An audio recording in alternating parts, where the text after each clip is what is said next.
Happy day, my name is Jenna, clinical nutritionist. I hope you're having a really happy day. Today I wanted to talk about protein. Now, protein is a macronutrient. We've got 4 macronutrients. We've got proteins, fats, carbohydrates, and alcohol is also classified as a macronutrient. Now, with our macronutrients, the reason I wanted to focus on protein is it's because it's the most, clinically speaking, what I see, under eaten. Yeah, so it's really easy to increase your consumption of fats and carbohydrates because you put them together, yeah, like butter on toast or rice cake and avocado or sweet potato chips with aioli. So there's like really heaps of ways that we can increase our carbs and our fats, and let's be honest, they taste delicious together. And there's a reason for that, and that is because they're your 2 fuel sources. So if you look about if our bodies were a car, then we would be running off either petrol or gas, correct? I'm not really a car person, but it works. So our fuel sources, rather than being petrol or gas, they are fats and carbohydrates. So we need to look at the combination of those, the amount that we're eating over the course of the day in combination with our activity levels and our goals to see, is how much we're eating right for us and our bodies. And everybody's different. But it's really difficult to keep your protein intake because most of us aren't inclined or don't know what is a protein. Yeah? And they're not the most, your brain doesn't think to go to a protein because it's not a fuel. So if you need a quick source of energy, your brain will crave a carbohydrate because a carbohydrate turns into sugar in your body and gives you a big, quick, hot burst of energy, but it's not sustaining. It won't crave a fat because fat takes longer to be released into the body. And a protein, well, that's not going to give you much energy. It can, through a process called gluconeogenesis, which means make new glycogen, which is your sugar from your carbohydrates, but that process takes quite a while. So your body's not going to crave that when you need a quick source of energy. So primarily our body doesn't go, we really need a steak unless we're iron deficient. So what we want to be looking at is, are we getting enough protein in throughout the whole day? And everybody's protein needs are different. It's about 1.6 to 2.2 grams of protein per kilo of body weight.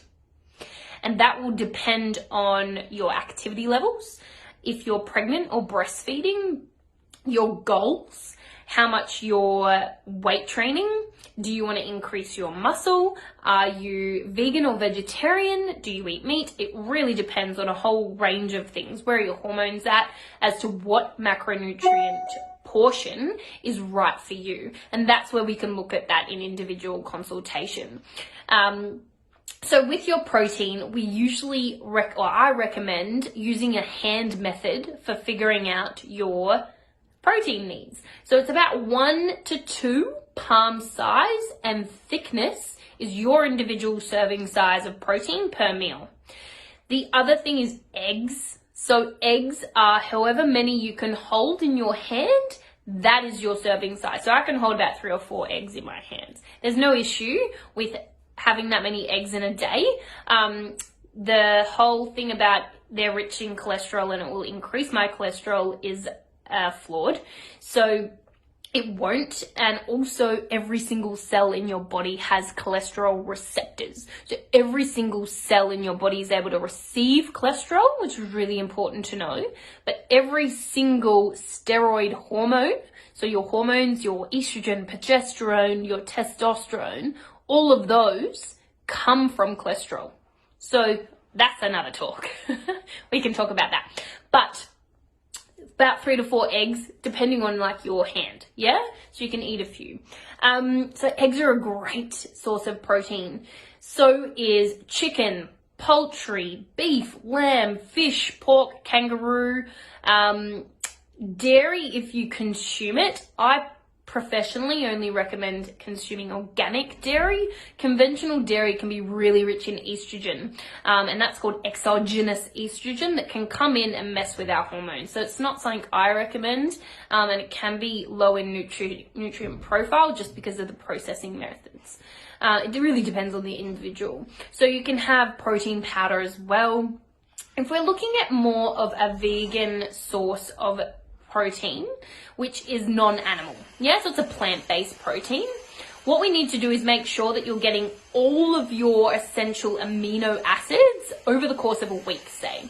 So you need variety in what you're having. That's important for things like, we can go into your essential amino acids in another video, but you've got 9, your protein breaks down into amino acids, and those, like, you can get a multitude of amino acids, but you need 9 to create other things. So if you're missing 1 or 2, then you can get anxiety, depression, things just start to fall apart.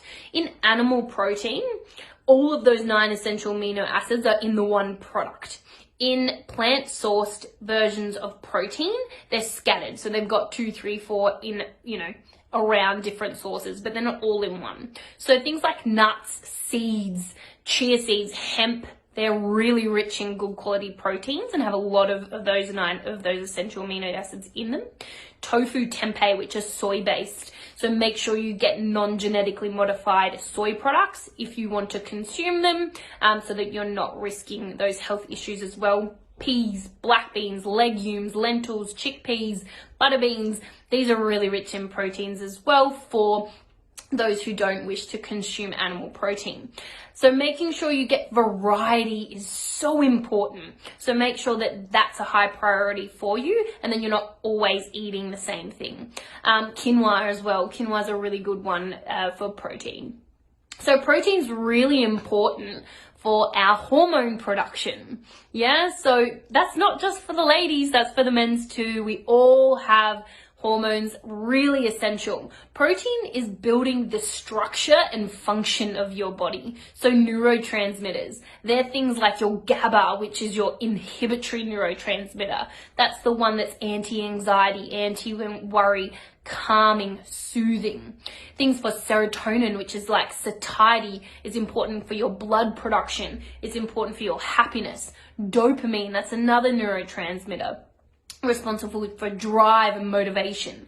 Your protein, your amino acids create these things. So we need to make sure that we're covering our bases. And as I said, everybody's protein needs are different. If you're breastfeeding or pregnant, you have a higher requirement because there's 2 of you. That doesn't mean eat for 2, it just means that your nutrient requirements go up. So we want to be looking at nutrient density over nutrient quantity, if that makes sense. If you do want to get your protein allocation looked at and created, book in a consultation. You can do that on my website, and we can look at, where are you at, where can we increase it for you, and how can we get it in a delicious, achievable way. So I hope you learnt something. Let me know in the comments below what you learnt, what you loved, what you enjoyed. What's your favorite protein source? Mine would have to be